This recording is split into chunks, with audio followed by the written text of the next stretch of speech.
Izzo to everybody. As you guys know, I have gone down this quest and I've changed my life to overturn Terry versus Ohio.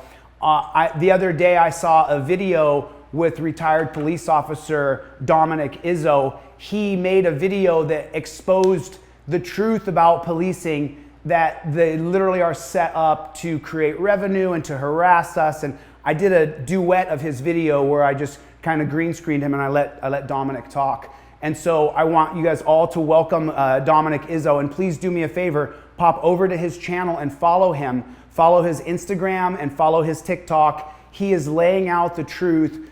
I saw some of your stuff, and it's like I obviously have, coming from my background, it's like I really want to be open-minded, and I admit it, I get defensive when people are like, oh, law enforcement is for this. I'm like, no, it's not, but I really, as time goes on, I want to start being more open-minded. And I want to really find out more about the research you've been doing, because it looks extremely in-depth. You were in Jersey? Were you a police officer? No, I was in the northwest suburbs of Chicago. So the that's right. Patrol was in Milwaukee was here, Chicago was here, we were right here. So all the element they chased out, we got. So you came out the other day, you made a video, and you were like, hey, look, you know, police, it's an harassment organization. So what made you decide that you were gonna come out and make these statements? Because, you know, I've read the Mullen Commission, I've read the Wickersham, I've read the Knapp. You put yourself in direct opposition of people who can do damage to you. I've been doing this for years. I retired from law enforcement in 2019. I went to war with my department in 2016, and they wound up terminating me, and it took 3 years to get reinstated, and then I retired. So, slow down. So why did you get terminated? So we had our body cameras. I was golden boy for my department. I was a yes sir. I was so my credentials, I got sworn in March of 2001. I was with 2 other departments, all in the Round Lake area in Illinois. We have everything from a mix of all types of people. You have the balance between, you know, your sleepy town, but then again, shots fired, gangs, stabbing, shootings, lots of drugs. And I love law enforcement. I love the ideal of it. My background is I was an FTO, field training officer, NIPAS mobile field force, so there are Illinois' version of SWAT, defensive tactics instructor, use of force trained, juvenile officer, fiduciary for our pension board, union president. I loved law enforcement. So let me ask you a question. Let me jump in. Let me ask you a question. So you loved law enforcement. So what specifically about it did you love? Was it the power? Was it the administration? Was it being in charge of others? 100%. So the power does come with it. And anybody who says it's not about the badge is full of shit. That little star in your back pocket is the biggest addiction on the planet. I can speed anywhere I want. I can get into sporting events, or I can get into bars without having to pay cover. I get to have the, if you and I are in a bar, right? And if I was younger and I had a little bit of hot head, and we got into an argument, I could look at you and say, I'm a cop. What are you gonna do? Nothing. Right? So it is so stupid, the power. But we had an incident in our area back in 2015. It was called the G.I. Joe Glenowitz issue. A Fox Lake police lieutenant wound up. It's a very, very long debacle, which my department had corruption in. A cop at the time, we thought that a lieutenant was gunned down by 3 suspects. That brought our immediate area, community close. It was amazing. I went into what community though? The policing community or the community of everybody? So there was a shooting in Fox Lake. Okay. Right, everybody, the village, the community, the people, the public. More than ever in my career were people saying, "Officer, thank you for your service." Wow. Wow. I wound up going online that day, and I did a video in October of 2015 on what it really means when you thank a police officer, and it went viral.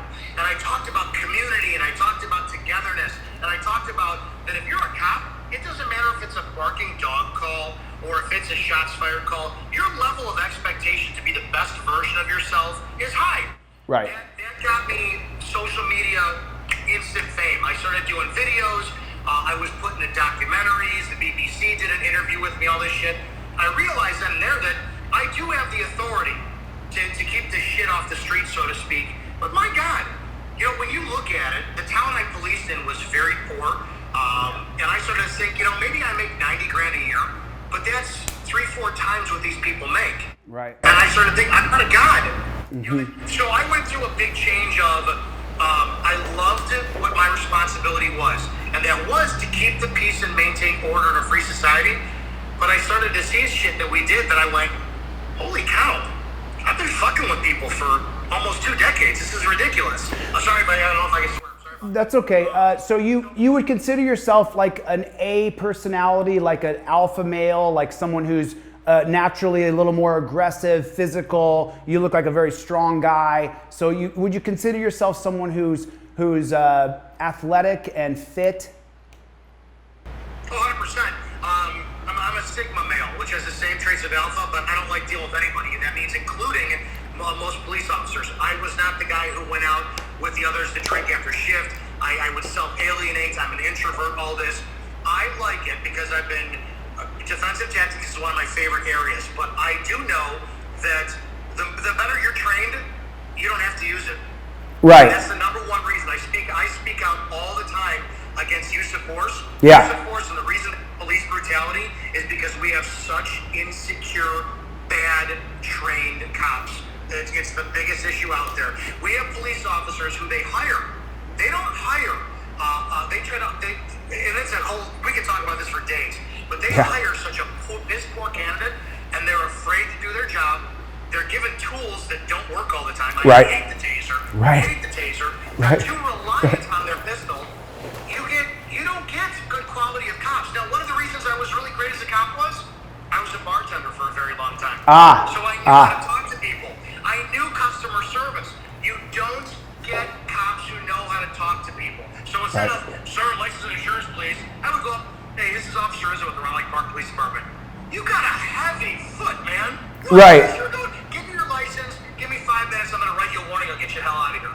Right. I police like that all the time, and I got shit for it.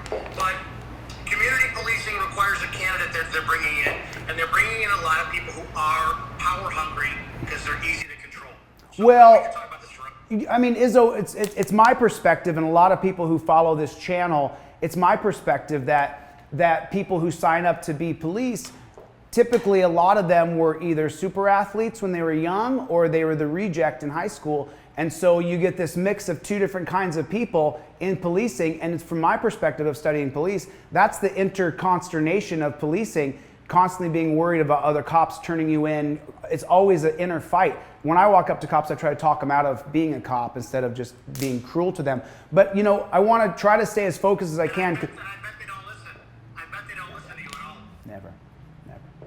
No, I'm a pariah to them. I'm an idiot. I'm all these things. But I talk about something really specific on this channel. My shirt says Overturn Terry, because what I talk about specifically is that Terry v. Ohio is the tip of the spear that allows police to walk up and open an investigation on you.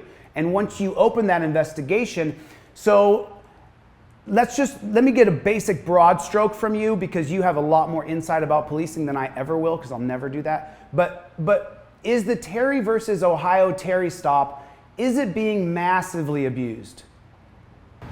There is nothing you can do that I cannot find a reason to stop you, search you, cite you, or arrest you. And it's all based on the order of something that's done to how we articulate in our reports. I'll give you an example. I'm extremely moral, meaning that, you know, I've got my issues. Sure. I've got scumbag tendencies. I've got narcissistic tendencies. We all do. But I remember in 2003, I was behind a guy looking to stop him, and I wanted to stop him. I knew he was a gang member. I wanted to see what was in his car, but he gave me no probable cause to stop him. He was doing nothing. Right. I thought to myself, I can't really see his seatbelt, but then again, I can't see that he's not wearing it. And I asked myself, you know what? If you pull him over for not wearing a seatbelt, which I don't know if he was or not, I couldn't articulate it, where does it stop, right? And that's it. The bottom line is, with Terry versus Ohio, if you don't have probable cause and reasonable suspicion, there is nothing. There's nothing that a cop can do or can't do when they stop you to find the reasonable suspicion or probable cause during the investigation. So you could be walking down the street, right? I'll give you an example. The town I worked in didn't have sidewalks. It was a very old town. Right. Didn't have strong sidewalks, didn't have street lights, right? So you could be walking down the street 2 o'clock in the morning. Is there anything illegal about walking down the street 2 o'clock in the morning? No, there's nothing illegal about doing that. But I could say, there's two things that could happen. I could go, hey, hey, what's going on? How's things? How are you? Most people don't know. They don't have to answer police. Right. So if you're not answering me, right, which you have every lawful reason to do, I can still go, now I can go, hey, come here for a second. Now I'm seizing you, right? Right. Now that's a seizure. Right. But is that legal? It's not legal. But I can say in my report, subject was walking down the street, was stumbling because there's no sidewalk and uneven pavement. Right. Appeared to be intoxicated, and for public safety reasons, I initiated a stop. He was wearing all dark clothing. There's no street lights. I was doing public service to make sure he wasn't hit by a car or putting other pedestrians in harm's way. It does not matter. From the time the stop is done until the report is written, the facts and the evidence must be there, but it doesn't necessarily mean they're going to be in the order the way that the cops found them. So you can articulate what. So I've been following this guy on YouTube called Street Cop Lessons or something like that, and this guy just lays out in just the most, like you are now today. So then what you're saying is, when you saw the guy walking down the street, your initial interaction with him, you see someone walking down the street. This is a high crime area, Cortez or whatever you want, right? But Now I can stop him. when you do stop him, just make it me. I'm walking down the street. It's 3 o'clock in the morning, and you say, "Hey, I'm going to stop this guy." Is that called a Terry stop? Yeah, well, yes, you're going to justify it as a Terry stop. So it's a Terry stop. Terry stop, suspicion. So a Terry stop has to have legality, right? It has to have probable cause or reason. Well, you just laid it out, though. You said I was stumbling. I was walking on the corner of the sidewalk, so I could be hit by a car. I'm wearing dark clothes. Do you guys hear what he's saying? This is the reasonable suspicion, how cops can literally then grab you, put you in handcuffs, and if you don't answer the maze of questions properly, you're going to the dungeon, my friends. And if you don't comply with this man, he could kill you legally, because you didn't comply. And remember, he stopped you because you were walking down the road.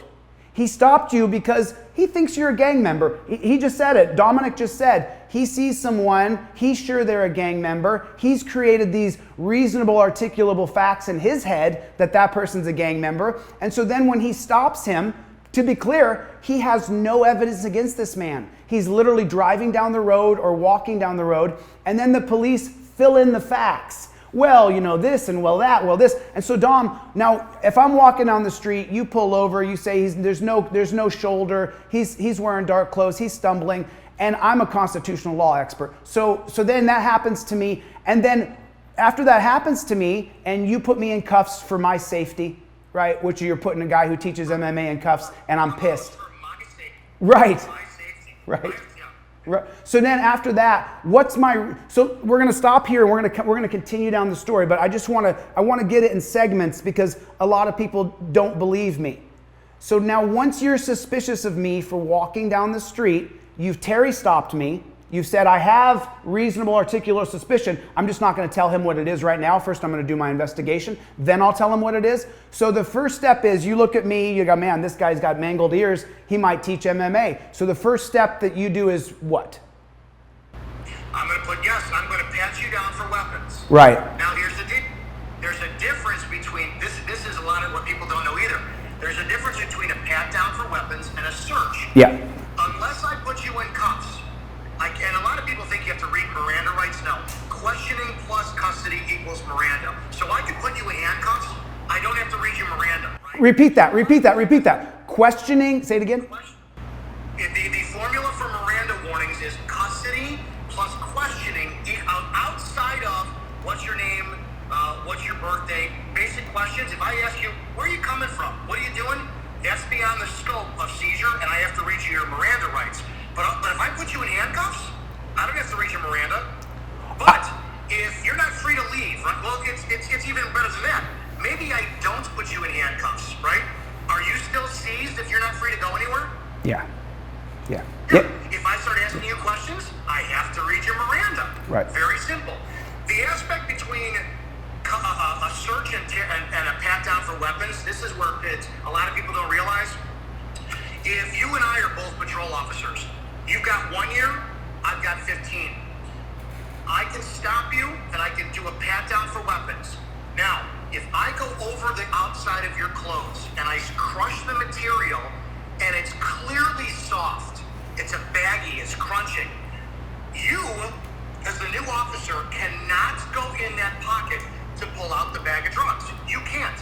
I can, because my training and my experience has had enough time on the job to be able to articulate. Based on my training and experience and years of service, I recognize this crushable component as a baggie of narcotics and pull it out. Then it becomes a seizure and it becomes a search. Now we can search the rest of you. There is so much that the public just doesn't know. It blows me away. And they're even worse. There's so much cops don't know. There's so much. Oh yeah. So now we're in the I want to keep the audience so they can follow along. I was walking down the street, you seen me, you pulled over, and so you immediately pat me, and now I say I'm not answering any questions. I invoke my Fifth Amendment right to remain silent. Do I immediately go into handcuffs from there? When you piss off a cop, 100%. So as soon as I tell you I don't want to answer any questions, I invoke my. You have to remember, and I'm going to say this conservatively, it's an ego. For police officers, we are always going to find a way to win on the streets. If you're smart, you will take us all the way to violating your civil rights, and most cops don't understand this. If a cop is convicted of violating somebody's civil rights, that's 2 years in federal prison. They don't get it. When I went to a use of force training class, and the instructor asked a room of 30 seasoned police officers, how many of you have ever used the phrase, shut your mouth or you're about to go in handcuffs? All of us have. He goes, congratulations, dumbasses. You can get a murder suspect who's holding a gun, who just shot his wife. Tell him, shut your mouth or you're about to go in handcuffs. He says, okay, you slap the cuffs on him. The defense lawyer is going to get him off because you arrested him for speaking, violating his First Amendment rights. I went, holy shit. I can't believe I've been saying that for fucking years. Right, but that only happened. Now, if you did that in 1996, right? You tell me shut my mouth, you're going in handcuffs. If I shut my mouth, you put me in handcuffs, there was no video. So I tell my lawyer, he told me to shut up, I'm going in handcuffs. Do I have any recourse at all from there? So before the digital era, before there were body cams, if you told me to shut my mouth and put me in cuffs, did I have any recourse before there was a camera on scene? Maybe I have to swear under oath I did tell you that, but at what point did I tell you that? So it's all going to be, again, remember, you got the evidence and the facts. Right. But where did I choose to put it in my report to put in the story? And how many times do police slightly nudge their report to make sure that it's going to fit the narrative that was created? It is lawful. It happens all the time. It happens because it's still fact. It's still evidence. One of the things that departments started to do was, like with our department, we were like, I was a very big DUI enforcer. I've arrested police officers for DUI. They are the worst. Just to let you know, the number one abuser of DUI laws is cops. 100% cops. I challenge anybody to prove me wrong. That being said, you at one point, it's like some states don't allow cops to review their body camera footage as they're writing the report because they want to see if this matches what this said. So there's a lot of integrity that's being challenged and questions on there. But again, you have the facts and the evidence and how they align. Do they fit the narrative? And remember, it's not that police lie. They manipulate facts and evidence to make it fit their narrative. I think it's actually worse than a lie. So then once the police officer fills out a sheet with facts and narratives against me and says that I said something or he asked me where I was going and I answered even though I invoked my rights, body cam wasn't on, what's my recourse to a false police report if it's not caught on video?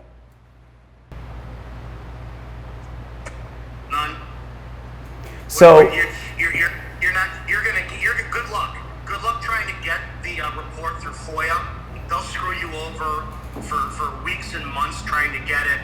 Your lawyer, it's probably going to be way too much work for lawyers. How many lawyers don't want to go after shit like that? And right. People don't get. I'm very passionate about law enforcement and actually getting back on the right track. But if people knew how bad the command staff was, some states have district and some states have state's attorneys. If they understood the relationship, how bad that was, if they understood how bad the state's attorney between the defense attorney was and the lawyer and the judges that are prosecuting, the street cops, everybody blames them for the shit. But the higher up you go, the worse it gets. So I just want to do a little quick segue here. If you guys are familiar with my YouTube channel, Delete Laws with a Z, I did a 15-minute video where I explained that behind every bad cop, we need a checks and balances system on cops. We need a checks and balances system on city leaders, mayors, governors, city council members, superintendents of policing. And what Dominic Izzo, retired police officer out of Chicago, Milwaukee area, what he's saying is that the corruption, if this is policing, and this is a third-party agency that collects all the body cam footage, because Dom just said you're never going to get it through FOIA. And then this agency here, the third party, would oversee district attorneys, judges, superintendents of police, city councils, mayors. We don't have anybody on the inside. Behind every bad shoot, behind every abusive situation where a cop beats, hurts, or kills someone, there is a bad administrator. There's a bad superintendent, there's a bad mayor, there's a bad city council. So thanks, I appreciate that, Dom. Don't forget, I don't want to interrupt you. No, go ahead. Hey, a lot of people think, hey, you're just disgruntled and you're pissed off. Right. 100%. Right. My passion was serving my community. My last police chief was never a cop. He was a dispatcher. He was appointed to chief of police. Phenomenal salesman, manipulated the mayor and the village council of our town. He made it all the way to Lake County Major Crimes Task Force to investigate the most highest crimes and the cops who were involved in them. If people go out, there's two innocent women in prison right now serving time for murder. What are their names? What are their names? Melissa Kaluzinski. Melissa Kaluzinski. Type it in. Wait a second. Yeah. My followers, type it in. Say it again. Say their names. Type their names. Melissa Kaluzinski. If anybody goes on YouTube and Googles Melissa Kaluzinski. Spell it. CALKIS. You will see 9 hours of interrogation by a man who was never a cop against a girl who had a verbal IQ of 70. Right? There's been a lot of news, and Marty Yang was convicted of killing a pregnant woman for Chicago Bear, Sean Gale, his girlfriend. But my chief bullied both of those women into confessing by leveraging their children and their family, and it's all documented. Right. This is what happens when you get somebody who was never a cop in a position of authority. I've been talking about this stuff for years. So then let me just touch on that what you just said. A big part of my messaging is that we need to elect the Supreme Court and break them up into 6 districts. So do you consider someone being appointed as something positive or something negative? I consider something negative. I think they need to be elected like a sheriff is. You have to remember, I've written about this on my website, izzo.us. Izzo.us, IZZO.us. Everybody go to his website, IZZO.us. We have to take any allies we can. I realize this guy worked as a demon for 20 years. He has seen the light. He has seen the future. And it is not... I wrote a letter to my mayor, 13 pages, outlining multiple incidents of corruption within my department. I had times, dates, statutes, you name it. They got rid of me. So, wow. And that's all the cover up. I always say, who's got dirt It's just as simple as that. Yeah. It's a good old boys club. Yeah, you know, I talk about this gentleman all the time, Edgar J. Hoover, 1924, head of the FBI for 50 years. How does someone stay in power, the head of the FBI for 50 years? Because he's taking all the information from phone calls, stealing letters, reading them, violating your civil liberties. So now, just to be specific here, because a lot of people are watching. So when you said that he threatened their family to get the testimony out of that person, are you saying that he said that if you don't do the things I want you to do, that I'll prosecute your brother, or prosecute your sister, or arrest your cousin? He allegedly told Marty Yang that she has a son. She has three children, and one of her sons at the time was 15, 16, and my chief had told her in so many words, confess to this, or your son's going to pay the price, go to county, and he's going to get abused there bad. And he used more colorful words than that. It's on videotape. If people look up the Melissa Kaluzinski. Melissa Kaluzinski. Look that up, everybody. She's in prison wrongly. He's telling a mentally handicapped girl, just tell us what happened and you can go home to your dog. They kept her for 16 hours without a phone call to her family, no bathroom break, no food break.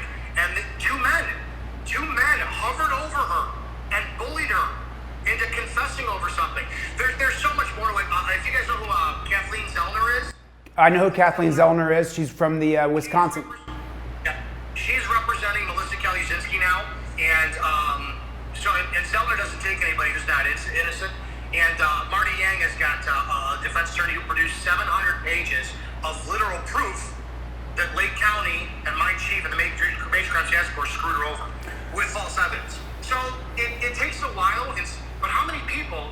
Lake County, Illinois, is the #1 false convictions county in the nation. It's insane. So just to kind of. You're twice. This is something to think about, because everybody's focused on Chicago, Right. New York, Right. LA. They don't focus on the smaller areas away from all that shit. It's worse in the smaller areas. Well, you know, a lot of the people who subscribe to this channel, you know, we have read the Mullen Commission. I've read the Mullen Commission aloud on several times. And what it says in the Mullen Commission is that the small areas with the most corruption have the least amount of oversight, and the corruption gets thicker and deeper and darker. So I just want to touch on what Izzo just said. He just said that they were wrongly convicted and they were put in a dungeon and that they interrogated them for 16 hours. What was the initial stop when they stopped Miss Yang or Melissa? What was the initial stop? They were active murder investigations. One was the mini Subi daycare where a toddler stopped breathing, and later on they said his head was crushed. You can Google Melissa Kaluzinski. There is tons and tons and tons of evidence, including the Lake County coroner who said, no, this was not a murder. This was a pre-existing condition. What they did to him was insane. They got him arrested. I'll say this. This is an example of how bad law enforcement is. Now remember, I'm squeezing so much information to a short amount of time. Right. In 2015, we had on September 1st, 2015, Charles Joseph Glenowitz, 7 o'clock in the morning or 6 o'clock, keyed up that he was out with 3 subjects. And he didn't respond to his radio. Cops go screaming over there. They find him dead. There's a massive manhunt for 2 months. For 2 months, we're under this giant guise that 3 guys had killed him and gunned him down. It was a national story. The funeral was huge, all this stuff. The investigation was done at my police department. In November of that year, my chief did a national press conference saying that he committed suicide. Oh. Now, number one, the day, hour one of that investigation, the sheriff called the coroner and told him, this is a suicide. Don't let anybody tell you different. This is a suicide. The coroner knew that. There's so much in between this, including the FBI being involved, all this shit. Blah. So wait, the sheriff and the coroner are literally colluding together? No. They had the right information that he committed suicide. But I want everybody to think about this for a second. Sheriff knew, coroner knew, day 1, hour 1, the suicide. For 2 months, they spread out an investigation looking for 3 cop killers. Here's why. You people don't get how fucked up corruption is. During that time, they dug up every possible piece of Glenowitz' life to demonize him. Porn sites he was being on, money he borrowed from the Explorers Fund, and they made him seem like he was embezzling all this shit, blah, blah, blah, blah, blah. And I always wonder, if you're in a small town and your police commander kills himself, why are you going to go through 2 months of investigating to drag his name through the mud so bad? 2 reasons. Number one, during that time, they had carte blanche to investigate everybody in the area. Everybody. Oh. There's lawsuits out there of my chief swabbing criminals who they knew who had no involvement, but because they had probable cause, reasonable suspicion, they had exigent circumstances, they were looking for a criminal, we're going to swab you for your DNA to try to tie them to other crimes. Right. The other aspect is if you dirty a hero cop so bad, you won't look at the other cops in the area. So what he just said is that because a police chief had been killed by 3 cop killers, that was exigent circumstances. What do we talk about on this channel? We talk about exigent circumstances, how your rights can be suspended over exigent circumstances. Exigent circumstances are when there's a loss of life. When there's a loss of life. That's what exigent circumstances are. You guys just heard retired police officer Dominic Izzo just say that the reason why they could swab people and go and chase them down was because of exigent circumstances. So when there's an exigent circumstance, you lose all of your rights and it gives all of your freedoms to the police, and they will be the arbitrators of whether or not you can be free. So now we kind of went a little bit down the road. Let me pull back just a little bit. Let's go back to, because a lot of people are just regular people. They're not murder suspects. They don't have to deal with anything like that. So they're just a regular human being. They're walking down the road. Officer Izzo Dominic has seen you. He has decided. Go ahead. Can I interrupt you for a second? Sure. No, you're not. What you are is a number, and just because today I can't tie you to a crime, doesn't mean that when it's time to fucking rape the village for more money, I can't find something on you later because of a previous interaction.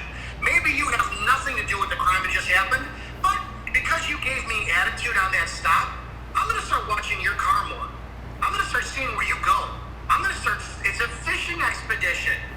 Just because today's victim is tomorrow's offender, and vice versa.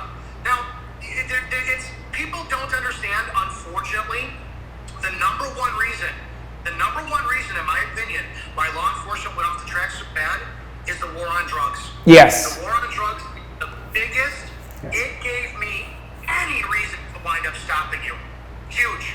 You get rid of the war on drugs, go back to constitutional policing, there's no problem with law enforcement. So what he's talking about, if you guys are, I know that a lot of you guys are not new to my channel. You guys have been here before. Terry v. Ohio passes in 1968. In 1971, you think it was Reagan, it was not. It was Richard Nixon who declared war on drugs. So then the combination of cops having the right to run up and grab you because of Terry, and then the war on drugs, we know at least half of every single citizen in America does some kind of drug. Does either Adderall or weed or alcohol. They do some kind of drug. At least half of us. So now 68 cops can grab you, and then what Izzo was just saying, in 71, the war on drugs, then empowers him. And do police get funding based on how many drug arrests you do? Grants? What? Don't even go that route. Go on what's called a performance evaluation. And this is where my stomach started to turn, and I really got heartbroken with law enforcement. They do have quotas. They're called performance evaluations. And what you don't understand is, now they punished me. I was the one of the most number one arresting cops out there. And then I stopped. I just didn't feel like doing stuff anymore. So how they screw you over is, they send you another shift, they take you out of the brand new Tahoe, put you in the shittiest car out there, kick your report back 1 million times, all this crap. So, and I'll give you one example. We had a rookie cop who was trying to get his numbers. With our department, you had to get an average of 30-something points a night. And I'm going to give you an example. So if you have to get 35, 36 points a night. And a traffic stop is worth 2 points. A misdemeanor felony arrest is worth 4 points. But a felony arrest is worth 7 points. You're going to go for the higher stuff, right? Yeah. So this new officer, and I said this point system would happen, pulls over a vehicle, smells weed, and back then you could search the car for weed. Yeah. And you could search the entire contents. Yeah. Everybody in the car. Yeah. He arrests the driver for kidnapping, searches the passenger. The passenger. I'll say it again. Arizona versus Johnson. Arizona versus Johnson. Goes to her purse, finds a single oxycodone pill. She says, "Yeah, my mom gave that to me last year for back pain. I totally forgot I have it." Puts the bracelets on her. Class 4 felony. She goes to bond court in the morning. Probably lost her job because she couldn't show up. All for fucking. So it's all. Oh. The command staff knows what to do to leverage their obedient boys and girls to wind up giving them what they want. So it's a video game. Consider it like this for all the folks watching. Consider it like a video game. Once I get my badge from the police academy, then as I drive down the road, my boss, my commander, puts the coins in front of me that I got to run over with my car. You know, like in that old Spy Racer movie, I got to run over the coins. So what Dominic is saying is that they give you 30 coins that you have to collect through the night. If you get charged with a drug crime, that's 4 or 5 coins. If you get a misdemeanor jaywalking, that's 1 or 2 coins. I don't know all the point system, but you start to understand it. So now I want to pull us right back to where we were with this Terry stop. I'm walking down the street. Dominic has decided that I'm a gang member, or maybe I'm wearing a green hoodie. So the guy robbed a store the other day wearing a green hoodie. If you want to know how I harassed you after this, I'll tell you too. Go ahead. Amazing, Izzo. So then he decides that I'm a gang member. I'm walking on uneven ground. He says, "Oh, he's stumbling. He doesn't have any." You guys, real quick, drop down in the comment section where you guys are writing from. Where's everybody from? Pop down in here where you guys are from, right down there in the comment section. Just because I know you guys get stuck watching and kind of, but right down in here in your comments, just tell me where you guys are writing from, and then just. It doesn't cost anything. Just double click that like button for me. Hit that like button with your thumb right down there on the bottom. It doesn't cost you anything. Hit it as many times as you possibly can. I think this is an interview that a lot of people need to see. So yeah, so I'm walking on the side of the road. It's 2 o'clock in the morning. You pull over to the side and say, "Hey, where are you going? Let me see some ID." And I tell you to go pound sand. And then so you hook me up, put me in handcuffs for your safety. Because now I don't know if you're combative. So now I'm going to intimidate you. But I'll do you one better. My department had gang contacts, which was worth 4 points every night. So now remember, the town I worked in was small. No sidewalks. You're Joe Smith. You're 28 years old. You don't have a job because it's scarce up there. Scarce. You live at home. You get out and go for a walk. There's nothing illegal of it. But in your past, when you were 13, 15, 17, you were in a gang, but you're not anymore. Right. The system still puts you in as a gang member because it's almost impossible to get out. I have knowledge of you being a gang member. My department used to tell me that you have 4 points for a gang stop. So if I work Monday, Tuesday, Wednesday that week, because we were 3 on, 3 off, and I stop you one of those nights, here's what happens. Hey, Joe, it's good to see you. Do me a favor. I got to take a photo of you, so I have to stop you, take a photo of you, do a gang contact form, pat you down, search you, do a report, I get all my points. I'm off the next 3 days. But the other shift is on. They see you walking down the street again. They're going to do the same harassing shit over and over and over again.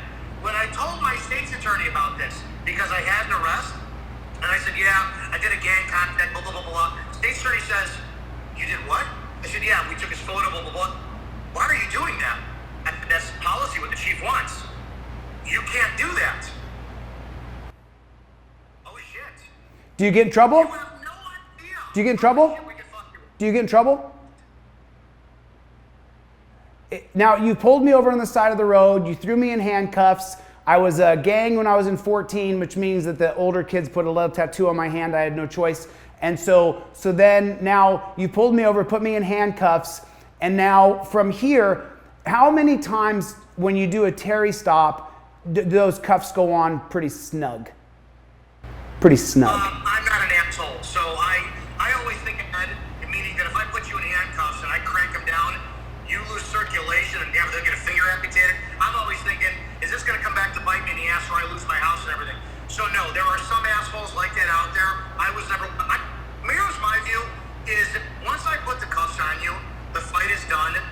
I'm not. It's not my job to punish you. It's the court's job to punish you. My job is to address behavior and document it. But yes, there's a lot of cops out there. An extra knee on the back when you're fucking in handcuffs, the adrenaline.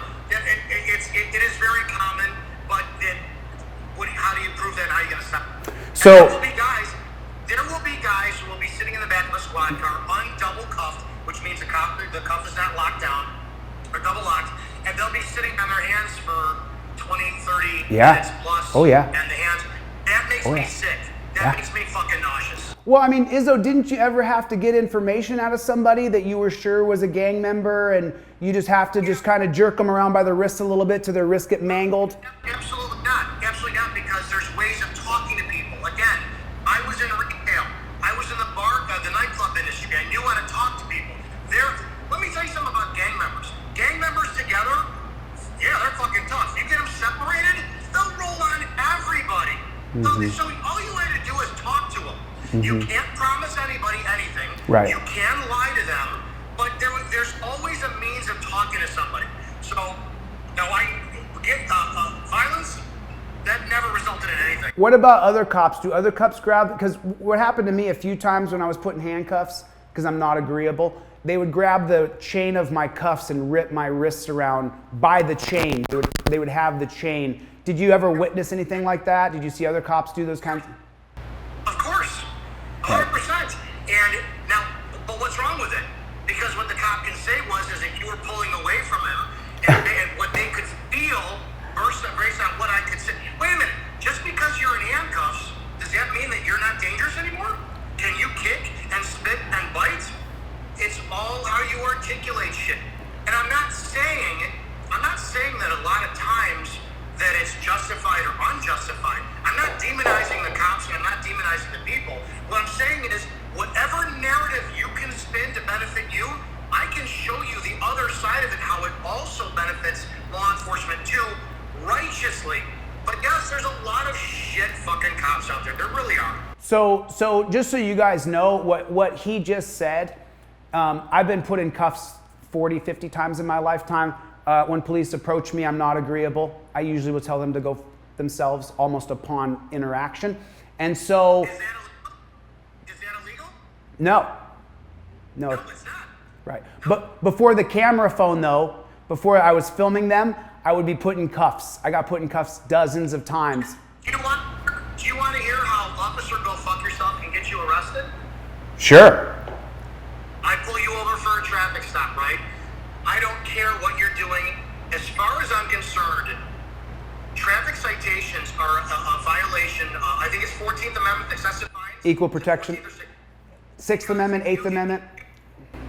Thank you. If I write you a citation, you got to take the day off work. You got to pay court costs, all that. I believe that's excessive fines. If I stop you and I say, hey, John, how are you? What's going on today? Hey, do me a favor. Give me your license, insurance. I'm going to write you a warning. You were speeding. Slow down. Did I do my job? Yeah. I addressed the problem, right? Here's where cops can turn it into you going into handcuffs. It's called the fuck you ticket, right? Pissing off police. I walk up to the car. Hey, how are you today? License, insurance, please. Go fuck yourself. Okay, I'm gonna write this bitch everything I can find.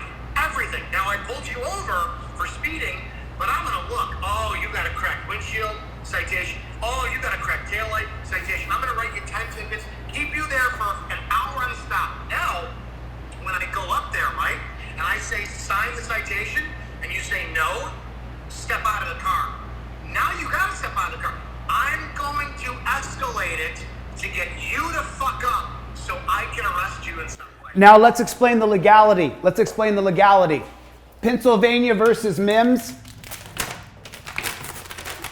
Pennsylvania versus Mims right here. My phone's mirrored, so it's kind of hard for me. Pennsylvania versus Mims, 1977 case, gives the police the right to order you out of the car. You have to get out of the car. Four officer for officer safety. It's an extension of Terry versus Ohio. Not for any reason whatsoever. They have to be able to articulate there was an officer safety issue. Otherwise, if they go to court, why'd you pull them out of the car? Because I wanted to continue my investigation. Why? Because I couldn't see him. No, officer safety issue. You have to articulate it was for officer safety. Right. So if you're going to pull me out of the car, you just say, he told me to go kiss off, and then I saw something in the back. I wasn't sure what it was. So just for my safety, I wanted to pull him out of the car. And then what he's talking about, the reason why police can pull you over at all, is a 1913 case called Hendrick versus Maryland. Right here, Hendrick versus Maryland. This is what allows police officers in every state in the union to be able to pull you over. It was a Supreme Court holding that said that every different state, sorry about that. Every different state can then. So now I want to always go back to the Terry stop. So retired police officer Dominic Izzo, his Instagram and his TikTok is posted here at the top of the chat. Please make sure you follow him. He's spitting the truth here. And so like we understand now that I can be stopped because you saw me. I can be stopped. You can create anything you want. You can get me in the car, just create it. If you want to search my car, you can just do it. There's no barriers to how much freedom can be taken away from me if you just decide. Is that correct so far? Wow. As long as I can articulate it. As long as I can articulate it. 100%. God bless it. Okay, so now listen. So now I get arrested for obstructing justice because I won't give you my ID and you think you have reasonable articulable suspicion. You take me to the dungeon, but there's no charges against me, Dominic. And so now you take me to the dungeon, you've charged me with obstructing, it's not gonna stick, right? So I go to the dungeon on Friday, I get out on Monday, released on my own recognizance. But now if you're not gonna file that obstructing justice charge, what happens to me if I had to bond out or if I had to spend the weekend in jail? I'm always going to file it because once I put you in cuffs, I had better cover my ass on everything. I don't care if it gets tossed out. I'm not only going to charge you with that, I'm going to pad it as every illegal thing that I can find. Now remember, look at it this way. DUIs. In Illinois, if you don't have a rear license plate light, that's probable cause. Now, we use that all the time. I can't tell you how many DUIs, and I'll always justify it. Getting drunks off the street, that's huge for me, huge. But where does it go, right? I'm going to stop you because your license plate light is out. I smell the odor of alcoholic beverage on your breath. You blow in the PBT. You fail field sobrieties, which are a joke because even sober, I can't do those balances. I can't either. It's ridiculous. But also my department says that prior to towing the vehicle, I have to do a search for inventory purposes. South Dakota versus Opperman. South Dakota versus Opperman, a 1976 case, which is an extension of Terry versus Ohio. He's telling you the actual application of South Dakota versus Opperman. He has to do an inventory, which is actually a warrantless search of your vehicle. But Dominic here can search all through your vehicle and inventory it. It's a clear violation of our civil liberties. Go ahead, Dom. Sorry for interrupting. But do you think that I'm searching it for inventory purposes? No. Or I'm looking for more contraband? Just a pill. Just one pill. A Tic Tac. A Tic Tac that you can say. Because now there's discretion, right? Let's just say, for argument's sake, you've been great on the stop here, DUI. I gotta write you.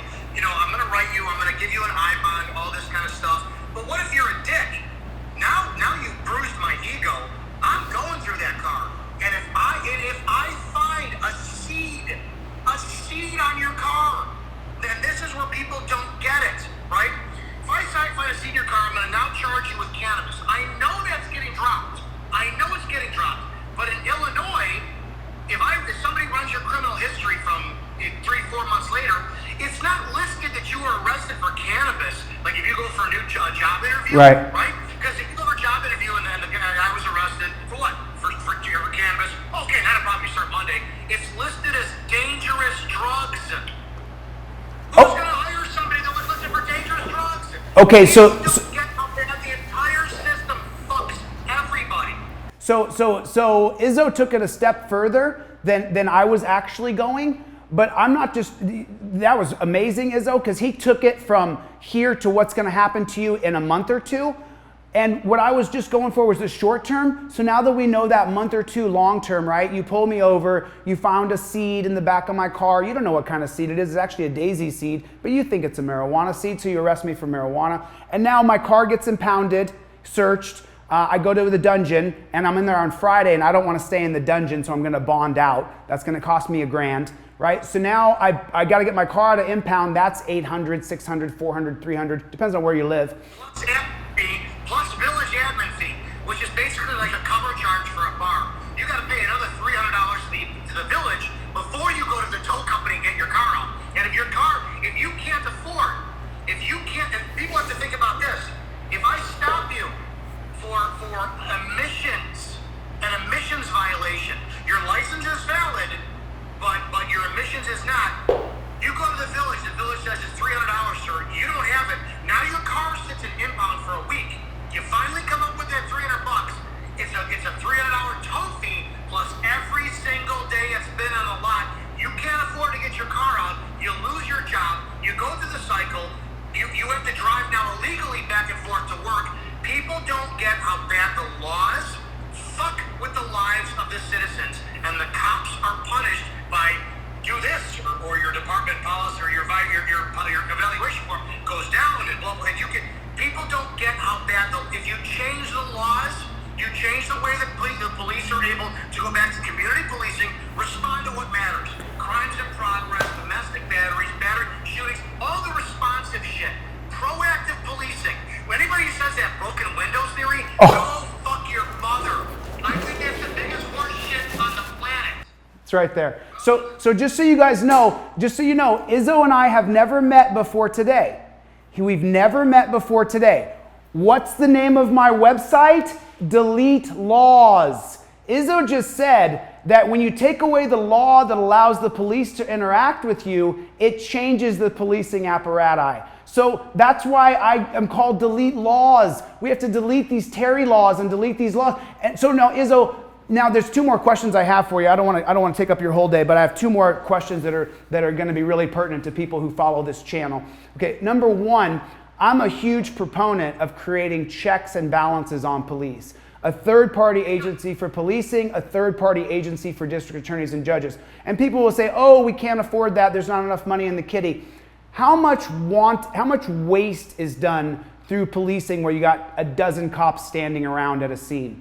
Could we fire 1/3 of all cops?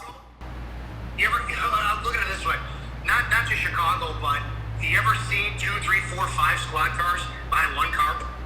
Yeah. You ever see one person stop on the side of the road and 4 other cops around them? Yes. I'm going to tell you something. I'm 5'7". I'm 210 pounds. I'm 46. My partner, and I'm Italian, so I got an attitude. My partner was another Italian. He was only 5'5", 60 years old, brick shit house. We knew that all we had to say to people was, listen, just behave. And our attitude and our demeanor would tell you, don't challenge us, but we're not going to hurt you. We barely ever went hands-on because we showed so much fucking respect. But when you get 4, 5, 7 cops against 1 or 2 people, those cops are looking for you to fuck up so they can pile on you because they're fucking bored. Cops more often than not, and the younger ones, I've got so many examples of stupid police officers who will be at lunch, who will be on camera in the Sally Port of the jail.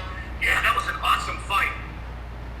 You mean against people who are saying, please, no, sir, please, sir, no, stop punching me, sir. I mean, a lot of my people... Good. I did a video 3 years ago that Now This put up and went viral. And in the academy, we are trained to say, sir, stop resisting for a reason. Your natural body is meant to cover up and shit like this, right? Yes. So when I have you down on the ground, right, and I'm pounding the fuck out of you, are you going to automatically relax and give me your arm? You're going to cover. So what we say is, sir, stop resisting, instead of, fuck you, you piece of shit, because we want the public around us to be witnesses so they can say, Yeah, the cop said stop resisting, and he was still resisting. It is such a fucking game. If it takes more than 2 cops, now I'm going to tell you, I'm a martial arts expert, I've been training for years, I am 100% a proponent of the rear naked choke because it will end issues. Now, I'm going to tell you, it will, trained properly, will put people in cuffs faster than anything, right? But when you have cops who are not trained, now you have them using more force than necessary because they don't know how to put people in handcuffs. That's where you have the baton brought out, the taser, the pepper spray. Again, I'll go back to it. The more properly you are trained, the less force you use. And it takes 1 to 2 cops to put somebody in cuffs versus a pit fire. Well, so you're getting into a couple things so Dom, I also am trained. I taught MMA for a lot of years. I fought in the world champions of Ken Shamrock, Guy Metzger, Chuck Liddell. I fought in their fight camps as a guy who would fight them, right? So now I know the rear naked choke, I teach it, but for you to come on here and say that you endorse the rear naked choke, I'd like you to go through your thoughts and re-examine your position. We have seen now. If you were a cop and you had that training, I'd be 100% fine with you doing it. 100% fine. The problem is, ask me how often cops are trained or have to do annual certification. Just because I'm okay with it doesn't mean I want it on the street because you don't have things executed properly. And we could talk about firearms training. Do you think that every single cop should achieve a perfect score with their firearm on the range? No, I think they should be disarmed, all of them. Take away all of their guns. My point is, we only have a pass or fail on the range. Right. Too many cops can't fucking shoot. So if they can't shoot, they can't apply tactics properly. It's such a slippery slope. I like a tactic, doesn't mean, and again, I'll be careful about my words. I endorse it because I know how safe it is. But Endorse what? Endorse what, Dom? The rear naked choke. And it's a whole different article, a whole different conversation. What are you talking about, Dom? What are you talking about? What the hell are you talking about?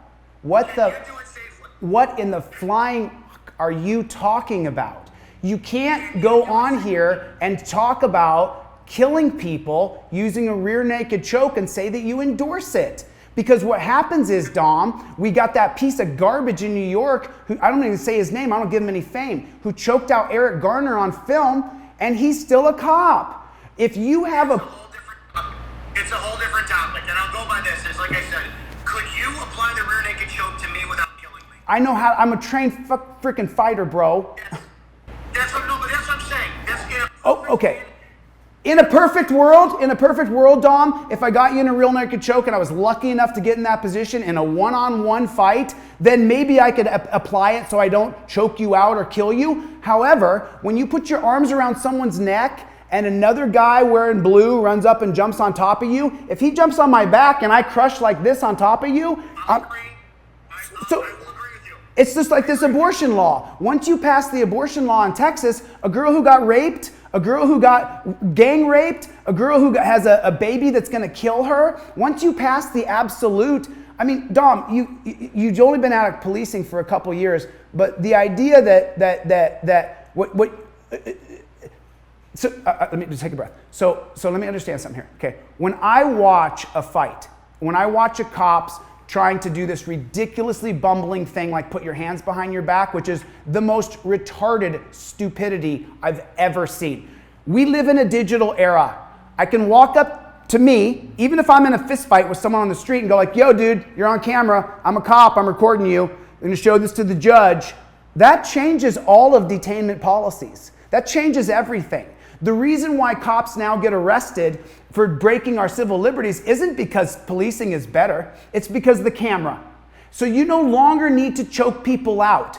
You know, they arrested Eric Garner for selling Lucy cigarettes and they murdered him with a rear naked choke. I literally cried for a week, like sobbed for a man I never knew and never will meet. And so the idea that you would endorse something that's so barbaric. We're not going to agree on everything. So it's like I'm going from a perspective of what could have made a cop's job easier. I don't give a fuck I don't want to make a cop's job easier. I don't give a shit about that cop. I want to film that cop. You want the cop's job easier when it comes down to using as least force possible when putting somebody in a choking me, if necessary. If we could, this is splitting hairs at this point. My point is, in a perfect world, to level the playing field, I would want the best trained people out there on the planet. I would want, in every aspect of it, laws, tactics, you name it. It's not going to happen. It's just in a perfect world scenario. So, but the thing is, Dom, is that I have fought 1,000 guys in my life, far more. Before I was 20 on the street, I fought hundreds. So I've been in hundreds of fistfights, right? There's no such thing as a fair rear naked choke. There's no such thing as doing it right. Once you put your arms around someone's throat and you start to cut the oxygen off to the brain, you are talking about brain damaging someone because you want to be in control of them. When the truth is, we don't have defensive apparatus created for policing. We don't have bulletproof shields that they can carry and they go, hey, you're on camera, guys, stop fighting. And those guys decide to keep fighting. We show it to the judge. We get the barbarians off the street. People come on here all the time and say, oh, you're for, no, I'm for rule of law. I'm for rule of order. What I'm not for, though, is a violent, vicious apparatus to enforce that rule of law, that rule of order. So you kind of... What police can enforce. It all goes back to changing the laws what police can enforce. Because again, if cops can arrest you for a baggie of weed, right? And this is how this escalates. People don't get. I have to get my points for that night. I know you're a gang member. I've never smoked weed, but I agree it's the most harmless shit on the planet, right? You've got it on you. I need those points. You give me attitude. I say put your hand behind your back. You resist me. It escalates all the way up to these problems. Right. That's the problem. You have to change what cops enforce if you want change done. So I got a video coming out in the next couple weeks here where it shows that interaction. You pull me over and we have this interaction and you say, hey, you got to do this. And I say, no, eat it, right? My perspective is that you put a camera in their face and you go, listen, I'm not going to stop you. You can drive off if you want. What I am going to do is I'm going to radio ahead to watch your car, and then I'm going to turn this into the judge. And he's going to hammer you if you leave right now. I'm not even going to chase you. You can go off. I'm going to radio ahead, and the cameras ahead are going to watch you driving. And then when I go to... What they'll say now is between your driving off and they're going to look at it as my failure to enforce something. If you go off and kill somebody in between point A and point B, they're going to pin that on me as liability. That's their justification now for stopping shit. That's why you don't get cops. I've been disciplined. I've been disciplined for stopping Joe Smith, who I know is suspended, and he's 4 blocks from his home. He can't afford to pay the court costs to get his license reinstated, but he still has to work. And I just happened to stop him. Shit, I gotta fucking arrest you, because if you leave the scene and you cause an accident, a minute later, my department is gonna fire me, charge me, do everything. It's amazing. Officer discretion is gone for 2 reasons. The department fucks with the cop, and cops are too stupid to articulate it. So what he's saying right here is that he has to arrest you and take you to a dungeon. There's no in between. Earlier in the year, people talked about bringing counselors in and social workers as using a policing apparatus. And I think that's the best idea ever, because when Dom goes to a domestic dispute, often you don't need to arrest the guy or need to arrest the woman. You need to have a counselor or a therapist, right? Okay, I'll tell you, they made it, so yes, you do. You have to, right? You have to. We have to continue this. We can talk about domestics on now. Every single time somebody goes to a domestic, the days of, hey man, do you got another place to stay tonight, are long gone. You have to arrest them. You have to arrest them. So, I'll tell you, so I'll finish with this, but let's do this again. No, I got one more question, and then one more question after this. I went to domestic between you and your girlfriend, whoever. Right. And the law says if there is a visible sign of physical contact, you must, capital M-U-S-T, arrest. If I show up, she's bitching, you're calm, I have to detain one of you or both of you. Call the state's attorney, review everything with them, and have them make the decision. Because I'm not going to let you stay, let you leave, or whatever. Because if you go back and kill her, or she kills you or something, I'm going to go to jail. They made it so shitty within the department that 100% of the time, even on a verbal domestic, somebody's going in cuffs. Doesn't mean you're going to get charged, because we're going to go all the way to the state and say, hey, this is what I got. Okay, charge him. Okay, don't. But always, because the cops want to get rid of liability, because the department's going to fuck them over bad. So just so you know, last year, everybody, and I'm going to go to the last question for Izzo after this, but last year a friend of mine called me from Hollywood and he said, hey, my girlfriend just went crazy on me. She hit me in the ear. I'm bleeding. He said, she's called the police and said that I'm beating her on the phone. She said, in front of me, my boyfriend's beating me. And he said, what should I do? And I said, grab your bag and leave immediately. Get out of there now. The cops are coming. They're going to arrest you. You will go to jail tonight, and I won't be able to get you out till Monday.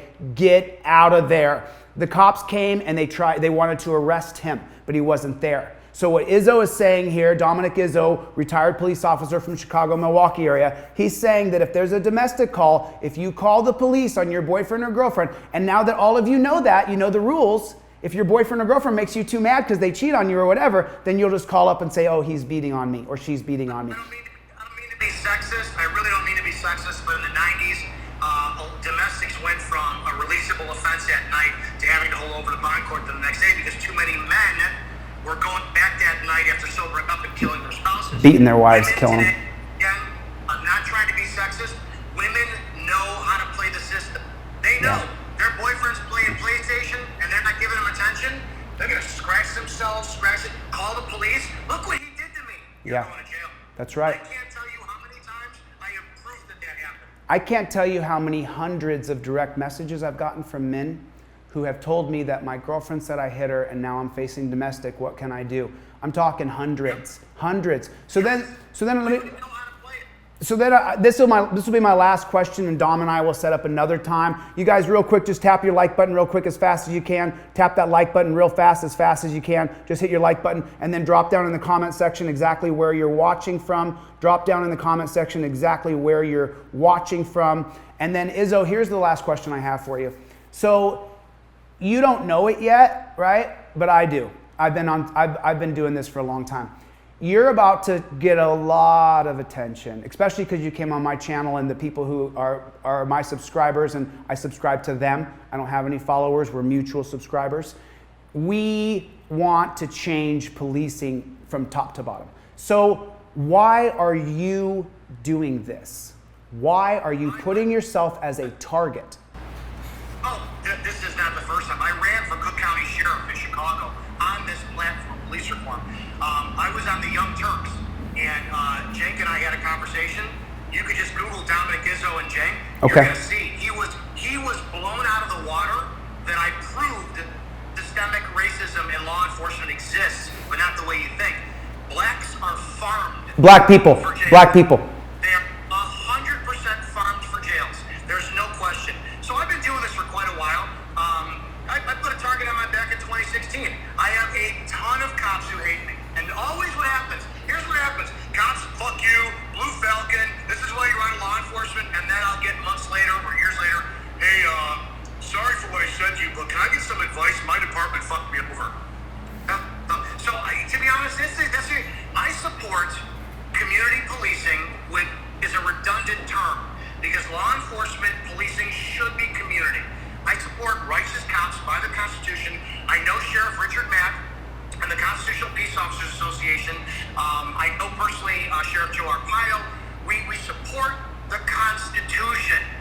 Getting back to this, getting away from this. Some of these traffic laws, yes, they're designed against black people. Against black people. Well, any one of you, open up your vehicle code.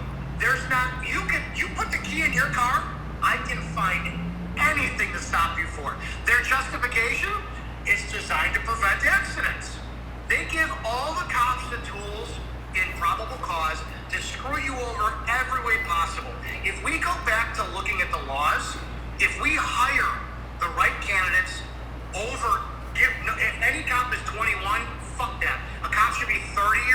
Yeah. and have real world experience. Yeah. I don't want some 25-year-old showing up to a domestic with no life experience. You have to Right. monitor your candidacy.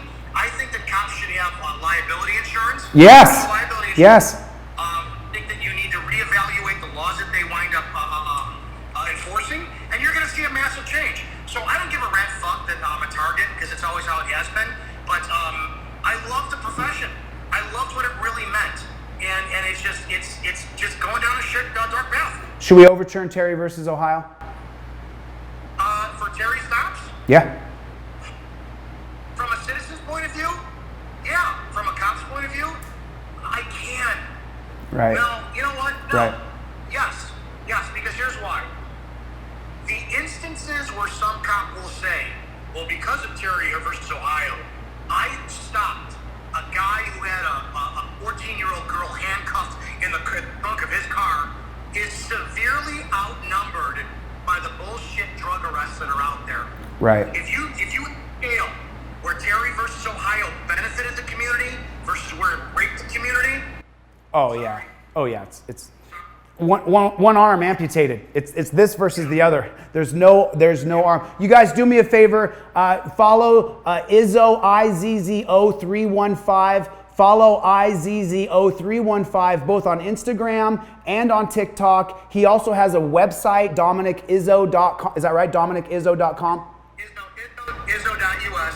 We have a live show. I do a live radio show 5 nights a week. I talk about this stuff. I'm the police liaison for RT America. I wrote a book. I'm always asked to speak in documentaries on panels and stuff because I love law enforcement, but we got some problems. We need checks and balances. You guys, everybody, give him a round of applause if you could. Drop him a few likes if you would. Drop him a few likes. Follow his channel. Izzo, thank you for your time, man. Even when I got tough with you about the chokes, you still stood in the fire. But that's what should happen. We should have opposing positions and viewpoints. And if I can't listen to your arguments, then anything I say is shit. I want to hear what you have to say because right now, my stance, and we'll just use a chokehold, right? Right now, my stance is no, I endorse the rear naked choke. But maybe you say something that's going to cause me to, I see his view. Right. And hopefully over time, if I'm an open-minded person, that's right. It's going to cause me to reevaluate it. That's I right. want that stuff. I don't care if I disagree with you. I want to know more. I want to learn more. Thank you, Izzo, so much for your time. We'll say goodbye to Izzo, and I will see you guys. I'll stay on my live for a few minutes, take a few questions, and then Izzo, we'll hit you back on DM. All right, brother? Yeah, thanks. Thanks, brother. Later. So there it is, guys. There it is.